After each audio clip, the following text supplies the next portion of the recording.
Hola, soy Jesús Martín, profesor de pintura en el Centro Cívico Joan Oliver Pere-Quart y quería presentar la actividad puntual que hicimos a raíz del ensamblaje o el maridaje entre arte y ciencia.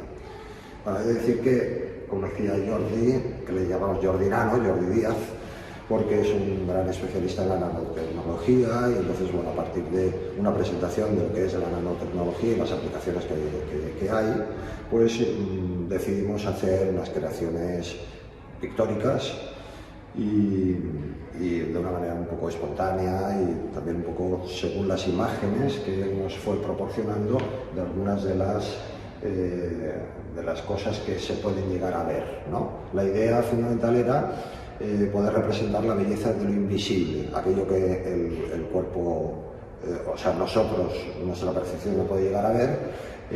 A partir de ahí se generan formas nuevas que no son habituales y que tienen que ver muchas veces con esas formas abstractas que imaginamos o que podríamos construir a partir de un principio completamente espontáneo.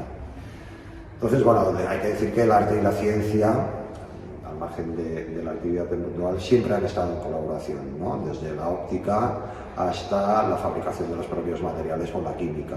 Arte y ciencia son indisolublemente hermanas en su investigación para siempre.